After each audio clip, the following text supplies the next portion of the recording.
రెండవ తిమోతి 3వ అధ్యాయము 16వ వచనం మీరు తిప్పి చూస్తే ఇది చాలా శ్రేష్టమైనటువంటి సత్యము. తెలుగులో 16, 17 కలిసి ఉంటాయి. కావలసిన భాగాన్ని నేను చదువుతాను.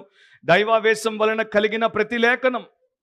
సో ప్రతి లేఖనం, ప్రతి వచనం, దేవుడి వాక్యంలో ఉన్నటువంటి ప్రతి వాక్యం అది దైవావేశం వలన కలిగింది. దేవుడు ఊదగా, దేవుడి ద్వారా అది అనుగ్రహించబడింది. దేవుడి నోట్లో నుండి అది వెలువడింది.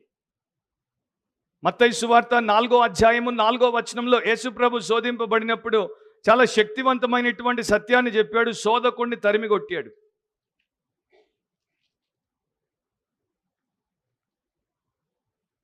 మనుష్యుడు రొట్టె వలన మాత్రము కాదు గాని దేవుని నోట నుండి వచ్చు ప్రతి మాట వలనను జీవించును అని రాయబడి ఉన్నదనెను.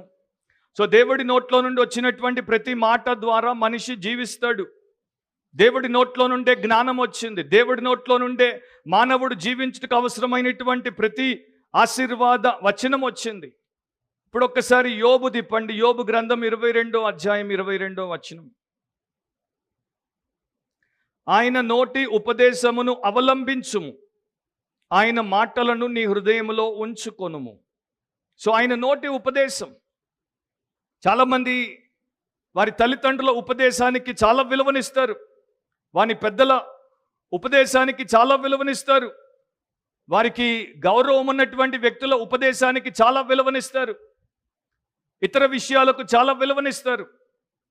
కానీ దేవుడి నోట నుండి వచ్చేటువంటి ఉపదేశాన్ని వారు వినకపోతే, వినిపించుకోకపోతే వారి జీవితంలో వారు ఎంతగా నష్టపోతారు. అసలు వారికి జీవితం అనేదే ఉండదు. దేవుడితో ముడిపెట్టుకున్నటువంటి వ్యక్తి దైవ జ్ఞానంతోనే జీవితాన్ని కలిగి ఉంటాడు. అలా జీవించగలుగుతాడు. అదే లేకపోతే సో ఆయన నోటి నుండి వస్తోంది అంటే మనము ఆయన నోటికి దగ్గరగా ఉండాలి. ఇప్పుడు నేను ఇక్కడ ప్రీచ్ చేస్తున్నాను. నా ఓన్ వాయిస్ కొంత దూరం వెళ్తుంది. మైక్ ద్వారా యాంప్లిఫై అయినప్పుడు ఇంకా కొంత దూరం వెళ్తుంది. మీరు ఎక్కడో సికింద్రాబాద్ స్టేషన్లో ఉంటే నా వాయిస్ మీరు వినలేరు.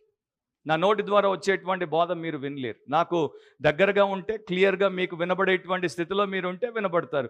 ఒకడికి ఎందుకు దైవ జ్ఞానం లభించుటలేదు? ఎందుకంటే వాడు దేవుడికి చెవియొగ్గి వినుట లేదు. ఎంతోమంది క్రైస్తవులకి క్రీస్తు జ్ఞానముగా ఎందుకు లేడు? ఎందుకంటే వారు ఆయనకి చెవినివ్వట్లేదు.